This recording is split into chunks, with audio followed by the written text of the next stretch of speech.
वस्सलामु अलैका या सय्यदी या खातमन नबिय्यीन व अला आलिका व अस्हाबिका या सय्यदी या जद्दल हसनी वल हुसैन। फिर पढ़िए अस्सलातु वस्सलामु अलैका या सय्यदी या नबिय्यल्लाह व अला आलिका व अस्हाबिका या सय्यदी या हबीबल्लाह।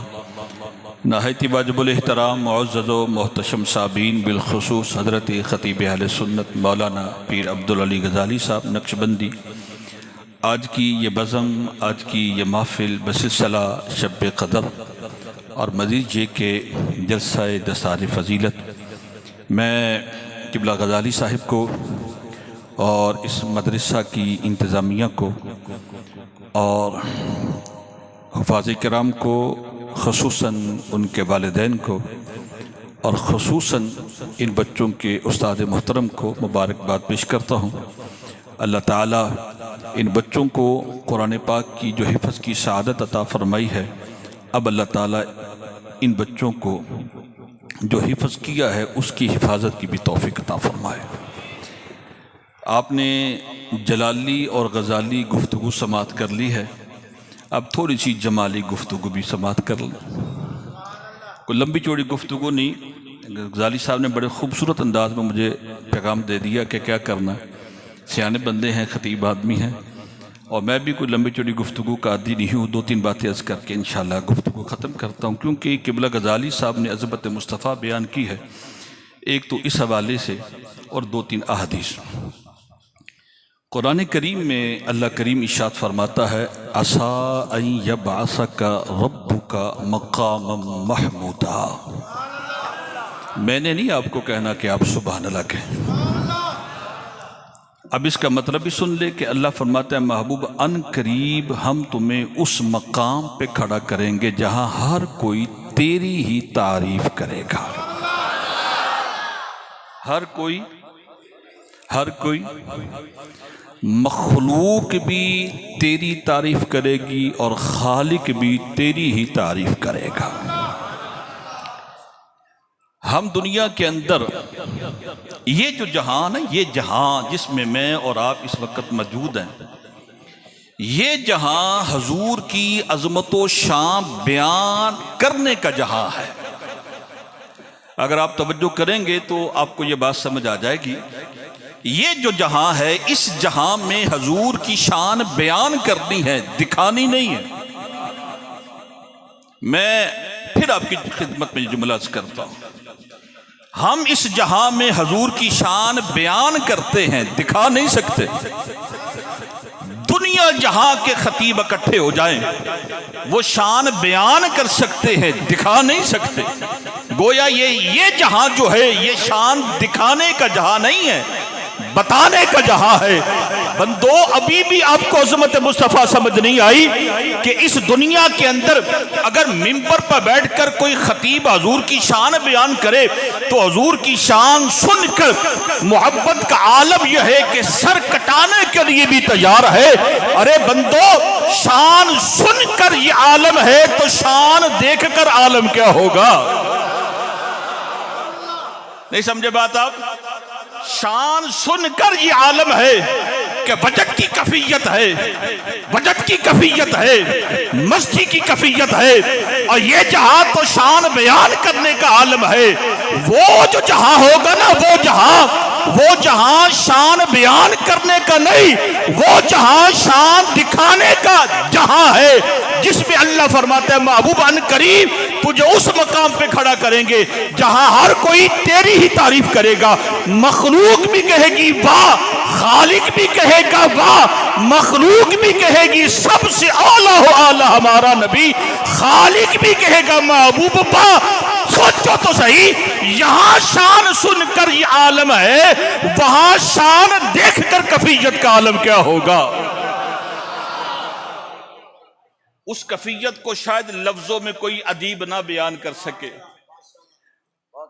उस कफियत को शायद कोई खतीब अपनी लफाजी में बयान न कर सके, शायद अपने तसव्वुर और तखय्युल में बयान ना कर सके, लेकिन अगर कभी तन्हाई मुयस्सर हो और उस आलम में जाकर, आलम तसव्वुरात में, उस आलम में जाकर कभी महसूस करना कि जब महबूब मकाम महमूद पे खड़ा होगा और उस वक्त महबूब का जलवा रब भी देख रहा होगा और मखलूक भी देख रही होगी। रब की कैफियत का आलम कोई बयान नहीं कर सकता, लेकिन मखलूक की कैफियत का आलम क्या होगा। इसलिए फरमाया करीब तुझे उस मकाम पे खड़ा करेंगे जहां हर कोई तेरी ही तारीफ करेगा। और ये जलसा दस्तार फजीलत भी है। गजाली साहब भी बड़ा जोर लगाते हैं। और जिस बंदे ने भी मदरसा बनाया है ना, बड़ा ही जोर लगाता है कि खुदा के लिए एक बच्चा दे दो, एक बच्चा दे दो। इतना जोर लगाकर, बच्चे कितने? 10-15, मेरे पास 40-45। इतना जोर लगाकर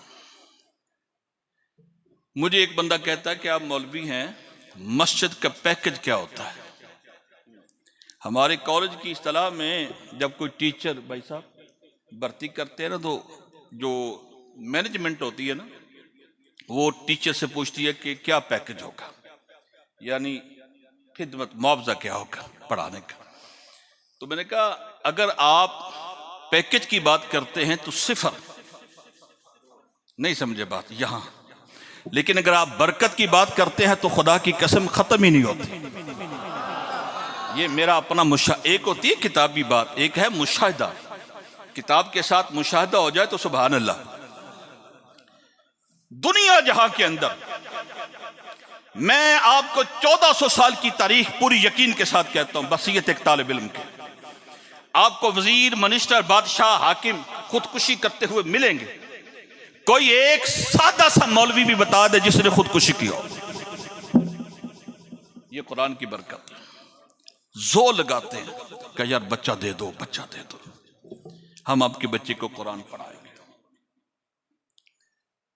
और इस कुरान की बरकत का आलम पता क्या है? मेरे और आपके करीम आका फरमाते हैं कि जब मुअल्लिम पहले दिन बच्चे को, यह हदीस पास जरा दिलो दिमाग पे नक्श कर ले, पहले दिन बच्चे को मुअल्लिम सिर्फ बिस्मिल्लाह पढ़ाता है ना पहले दिन, तो अल्लाह जबरील से फरमाता है, जबरील गवाह हो जा, मैंने इस बच्चे के मुतल्लिक भी लिख दिया कि यह भी दोजख से दूर है और इसकी माँ और इसका बाप भी दोजख से दूर है। अल्लाह के बंदो, बच्चा पहले दिन मुअल्लिम के पास आकर जब बिस्मिल्लाह पढ़ता है तो बिस्मिल्लाह की पढ़ने की बरकत से वो बच्चा भी दोजख से निजात पा जाता है, उसकी माँ भी दोजख से निजात पा जाती है, उसका बाप भी दोजख से निजात पा जाता है। अभी तो इतना ही पढ़ा है, जब 6000 आयत कुरान की उसके सीने में महफूज हो जाएगी, बताओ उस वक्त आलम क्या होगा चाँद का। को समझ आई आपको बात? इसलिए हम कहते हैं खुदा के लिए बच्चों को कुरान पढ़ा लो।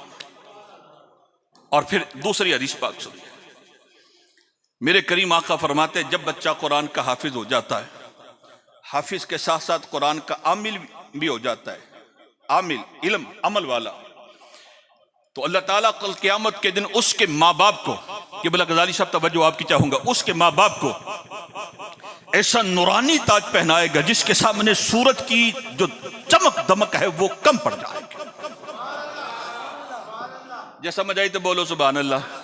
अब मैंने शुरू में बोला था, मैंने नहीं कहना सुभान अल्लाह, अब सोबत का असर मैंने कह दिया। फरमाया कि उसकी चमक दमक सूरज से ज्यादा होगी। किसकी? उसके बाप की जिसने बच्चा कुरान का हाफिज बनाया। हाफिज अब्दुल नबी साहब मुबारक हो कि आपको कल क़यामत के दिन वो ताज पहनाया जाएगा जिसकी चमक दमक सूरज से भी ज्यादा होगी। अल्लाह के बंदो, ये तो उसके बाप की शान है जो मस्जिद मदरसे में बच्चा छोड़ने गया है। छोड़कर जाने वाला अगर इतनी शानों का मालिक है तो जिसने सारा कुरान सीने में महफूज किया उसकी अजमत का आलम क्या होगा। ये तो हाफिज साहब की शान है, ये बाप की शान। और यहां पर एक और बात कर दूं, बहुत से बंदे कहते हैं कि हुजूर के वालिदैन माज़अल्लाह ईमान पर नहीं मरे। 1400 साल के बाद मेरा बच्चा कुरान का हाफिज हो जाए। गजाली साहब के 2 बच्चे हाफिज कुरान हो गए, बाबे आजम का एक बेटा कुरान का हाफिज, उनका एक पोता भी कुरान का हाफिज हो गया। इनकी अजमत और शान का आलम यह है कि उनको नूरानी ताज पहनाया जाएगा। जो 6000 आयत का हाफिज हो उसकी अजमत का आलम यह है कि जिसके बेटे के कल्ब पर अल्लाह ने कुरान नाज़िल किया हो। नहीं समझ आई आपका बात? ताजदार कायनात के कल्ब अक़दस पर अल्लाह ने कुरान नाज़िल किया। हाफिज़े कुरान की माँ बाप की शान का आलम यह है, तो महबूब की माँ और बाप की अज़मत का आलम क्या होगा कि अल्लाह ने उनके कल्ब में कुरान को नाज़िल फरमाया। तीसरी हदीस पाक सुन लीजिए। जब कुरान का हाफिज दुनिया से जाता है तो अल्लाह कब्र को वही करता है, उस हाफिज कुरान की कब्र को अल्लाह इल्हाम करता है, वही करता है और फरमाता है कि तेरे अंदर ये हाफिज साहब आ रहे हैं, इनके जिस्म को नहीं खाना। सोच लो सोच लो सोच लो, नहीं समझे बात अभी भी आप। ये हाफिज तेरे अंदर आ रहा है, इसके जिस्म को खाना नहीं, इसका गोश्त नहीं खाना। साइंस कहती है कि 12 दिन के अंदर अंदर बंदे की मैयत गल सड़ जाती है, सबकी नहीं, मैयत गल सड़ जाती। गौर कीजिएगा जरा, हाफिज कुरान जब कब्र में जाता है अल्लाह कब्र को वही करता है कि इसके जिस्म को नहीं खाना। आगे कब्र अल्लाह की बारगाह में अर्ज़ करती, मालिक इसको मैं कैसे खाऊं, मालिक इसको मैं कैसे खाऊं, मैं कैसे खाऊं, मेरी क्या जुर्रत है कि इसके जिस्म के मैं खाऊं। क्यों कि जिसके सीने में, जिसके दिमाग में, जिसके कल्ब में, जिसके दिमाग में तेरा कलाम हो, मेरी क्या जुर्रत है कि उसके जिस्म को मैं खाऊं। अल्लाह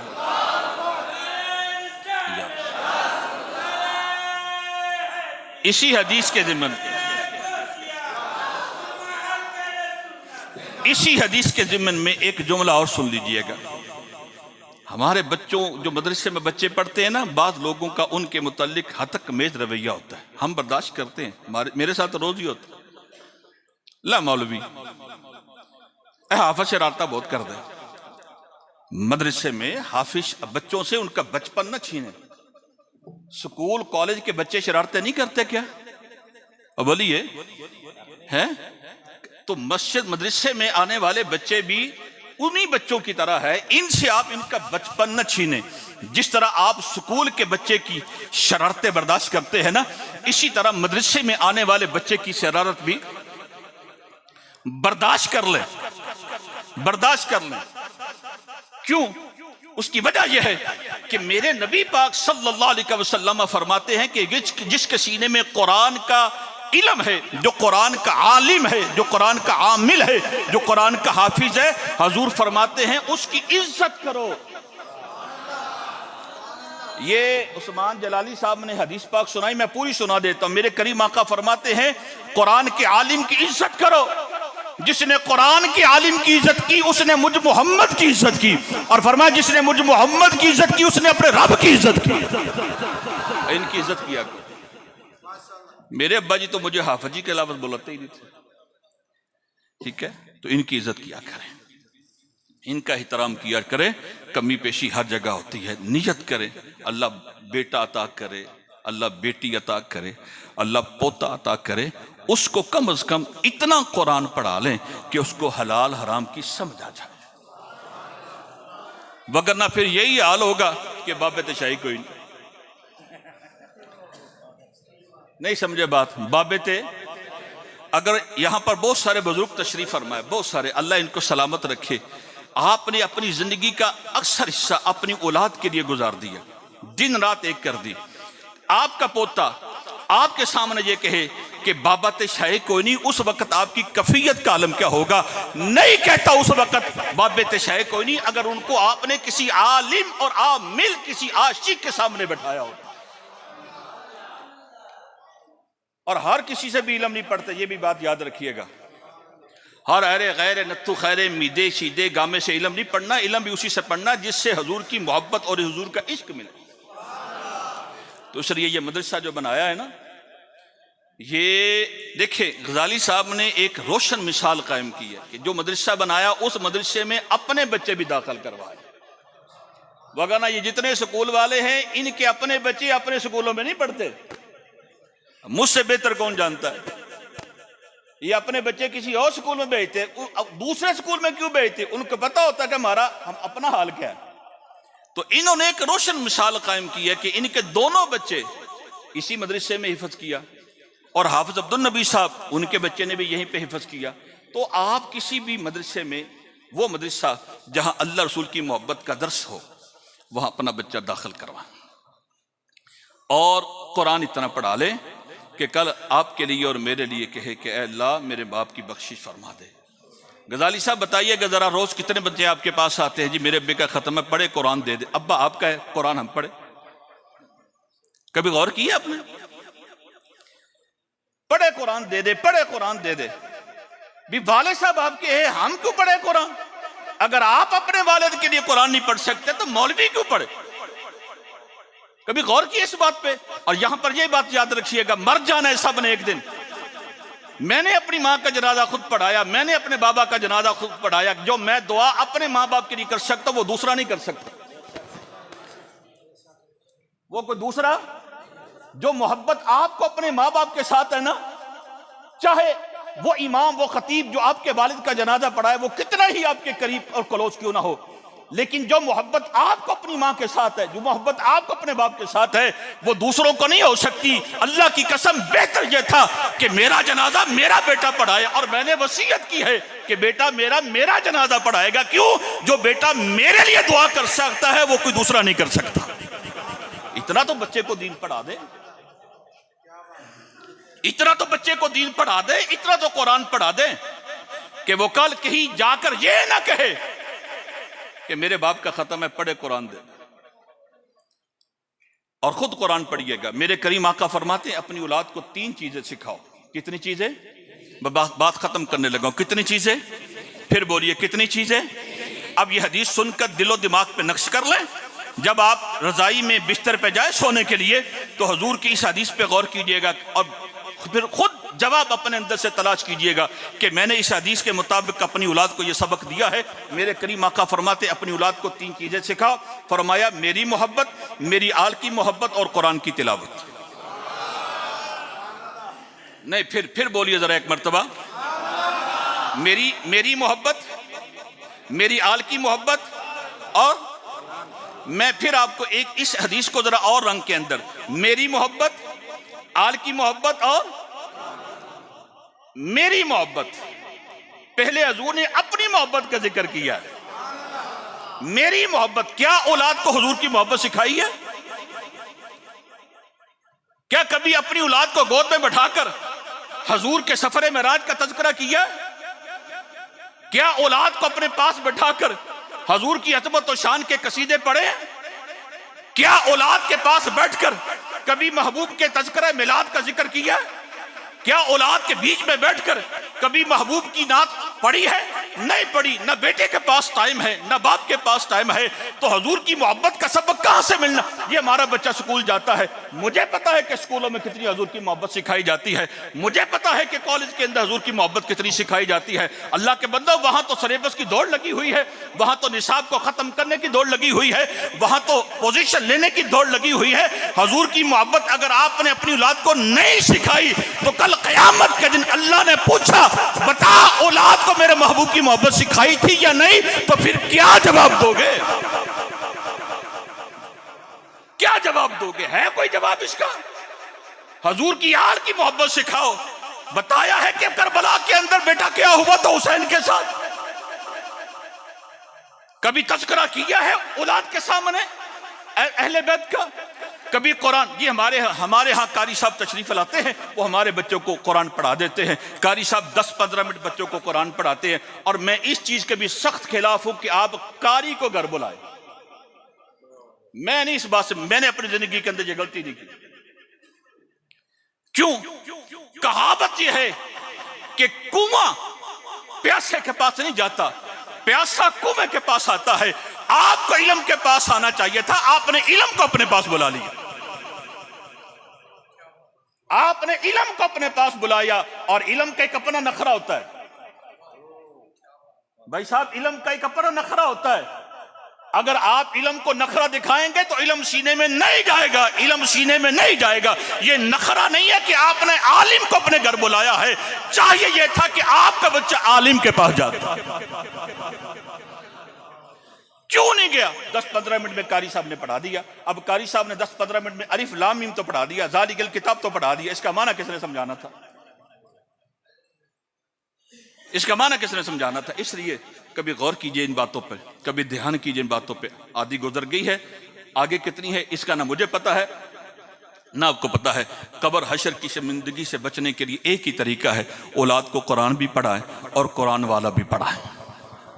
फिर बोलिए, कुरान भी पढ़ाएं। और वो जमाने में मुअज़्ज़ज़ थे मुसलमान होकर, हम खार हुए तारिके, इतना इसराइल है, इतना कि इसराइल हमारे फैसलाबाद से भी छोटा, पूरे अरब, पूरे 55 इस्लामी मुल्क को आगे लगाया।